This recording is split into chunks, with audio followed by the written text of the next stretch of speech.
दोस्तों सोचो, एक कंट्री जो दुनिया को बोलता है कि फ्री मार्केट बेस्ट होता है, ग्लोबलाइजेशन सबके लिए फायदेमंद है, लेकिन जब उस कंट्री को लगता है कि उसका फायदा कम हो रहा है तो रूल्स अचानक से चेंज हो जाते हैं, टैरिफ्स बढ़ने लगते हैं, वीजा टाइट हो जाते हैं, ट्रेड डील्स रुक जाती हैं और ये सब कुछ होता है विदाउट अ वॉर। तो आज की वीडियो में हम ये नहीं समझेंगे कि ट्रम्प इंडिया को पसंद करते हैं या नहीं। आज की वीडियो में हम समझने वाले हैं ट्रम्प स्टाइल पॉलिसीज इंडिया की इकोनॉमी पर प्रेशर कैसे डालते हैं, ये प्रेशर डिस्ट्रक्शन क्यों नहीं है और लिवरेज कैसे है, और इंडिया के पास कौन से स्मार्ट ऑप्शंस हैं इस प्रॉब्लम को डील करने के लिए। तो चलिए वीडियो को शुरू करते हैं। मैं हूं सौरभ और आप देख रहे हैं अनफोल्ड इंडिया। सबसे पहले दोस्तों बात करते हैं ट्रम्प के इकोनॉमिक माइंडसेट की। ट्रम्प का एक बेसिक बिलीफ है, अमेरिका को लॉस हुआ तो मतलब सिस्टम अनफेयर है, इसीलिए उनका सॉल्यूशन सिंपल होता है, मल्टीलैटरल टॉक्स कम करो, बायलैटरल प्रेशर बढ़ा दो। वर्ल्ड ट्रेड ऑर्गेनाइजेशन जैसी बॉडीज ट्रम्प को तो बिल्कुल पसंद नहीं। वहाँ उन्हें लगता है कि रूल्स सबके लिए सेम होते हैं और ट्रम्प प्रेफर करते हैं 1-to-1 डील्स, जहाँ अमेरिका के बड़े साइज का एडवांटेज काम आए, और यहीं से टैरिफ उनका फेवरेट वेपन बन जाता है। दोस्तों टैरिफ का मतलब होता है तुम्हारा माल महंगा कर दो ताकि तुम कॉम्प्रोमाइज करो। ज्यादातर लोग टैरिफ को टैक्स ही समझ लेते हैं, लेकिन रियलिटी इससे काफी डिफरेंट है। जब यूएस टैरिफ लगाता है तो इंडियन एक्सपोर्टर्स का प्रोडक्ट महंगा हो जाता है, यूएस बायर्स अल्टरनेटिव सप्लायर्स ढूंढता है और ऑर्डर्स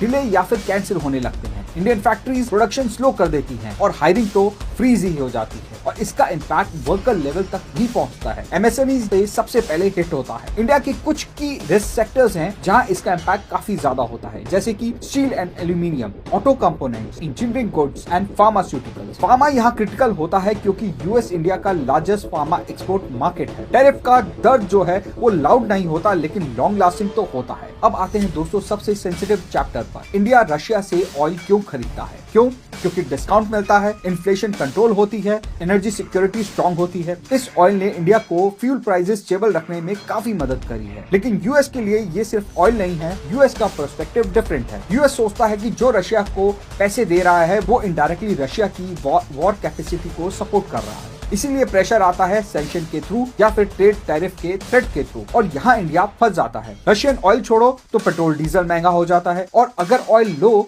तो एक्सपोर्ट का प्रेशर आ जाता है। ये सिर्फ इकोनॉमिक डिसीजन नहीं है, फॉरेन पॉलिसी स्ट्रेस भी है, और एक अंडररेटेड इम्पैक्ट भी होता है जो है कॉन्फिडेंस।